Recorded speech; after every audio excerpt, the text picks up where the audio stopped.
Золотистый ретривер лежал возле дороги 4 года, ожидая возвращения семьи, которая больше никогда не вернулась. Но когда сотрудник автозаправки решил помочь, случилось нечто неожиданное. Хотите узнать, что произошло? Тогда оставайтесь с нами.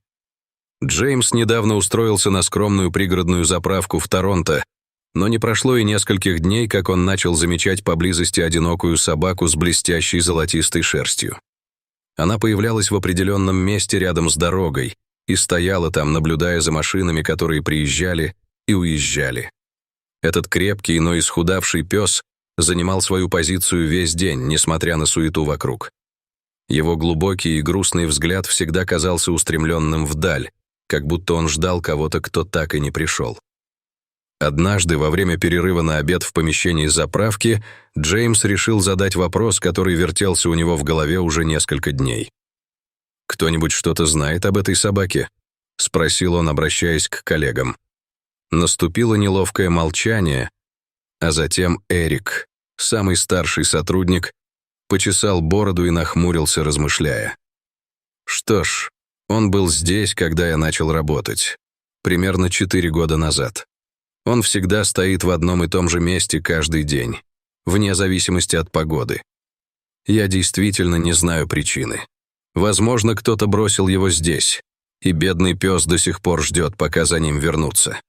Ответ ошарашил Джеймса. Столько лет прошло, и никто не знает о нем ничего. Никто даже не попытался помочь. Ричард, еще один из работников, пожал плечами. Некоторые из нас пытались взять его домой, но он всегда возвращался, и мы также звонили в приюты, но он всегда убегал, когда они приезжали. Он не представляет опасности. Джеймс молчал, обдумывая новости. Мысль, что Чарли провел так много времени на улице, переживая суровые канадские зимы, разбивала ему сердце. Другие работники, несмотря на то, что они уже привыкли к присутствию Чарли, не могли не восхищаться решимостью Джеймса. В одно утро, когда солнце только вставало, Джеймс подошел к Чарли. Собака находилась в своей обычной позиции. Ее глаза следили за движением машин. «Привет, друг», — мягко сказал мужчина, отходя на некоторое расстояние, чтобы не напугать животное. Чарли повернул к нему голову. Его меланхоличный взгляд упал на молодого человека, но он не шелохнулся.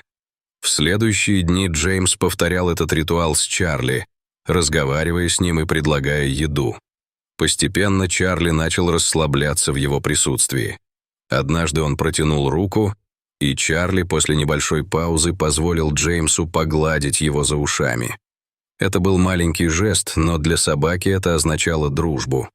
Оставшийся на долгое время в одиночестве пес, наконец, начал доверять человеку. В один вечер после еще одной неудачной попытки забрать Чарли домой, Джеймс поделился историей Чарли в социальных сетях, о его постоянстве и верности. Он рассказал о том, как он пытался ему помочь, но Чарли, как верный пес, всегда возвращался на свою позицию на дороге.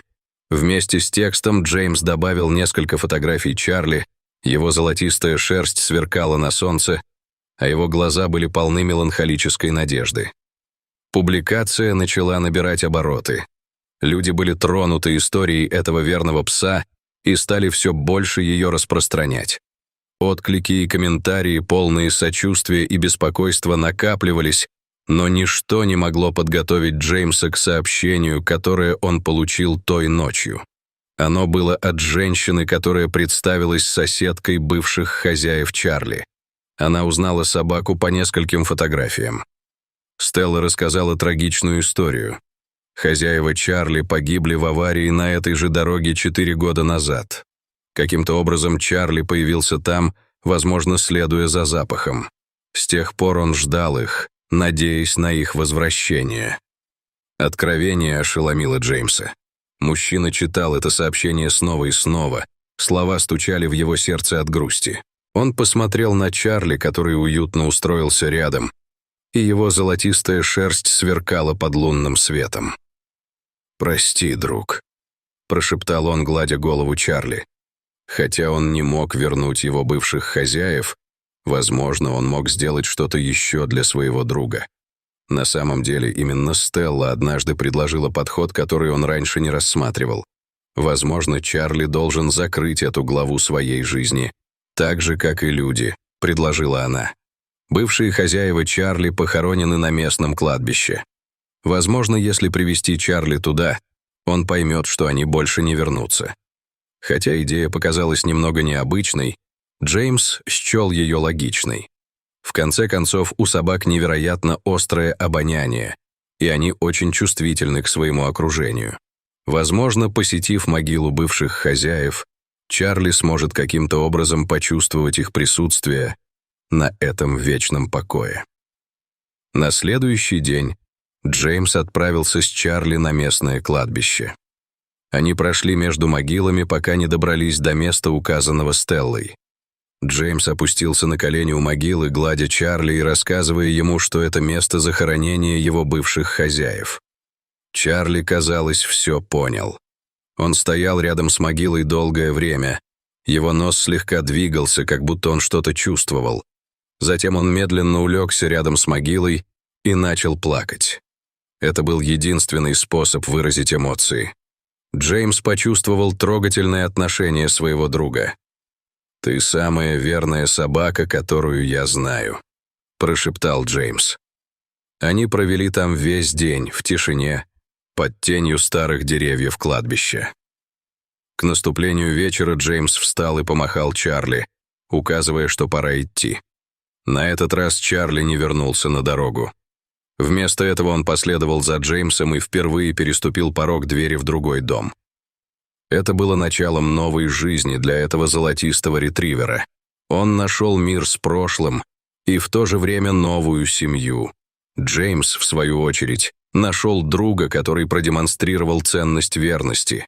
Хотя он никогда не забудет своих бывших хозяев, Чарли, наконец, смог закрыть эту больную главу своей жизни и начать новую, полную любви и заботы. Дорогие зрители, если вам понравилось это видео, то ставьте лайк и подписывайтесь на наш канал. До свидания.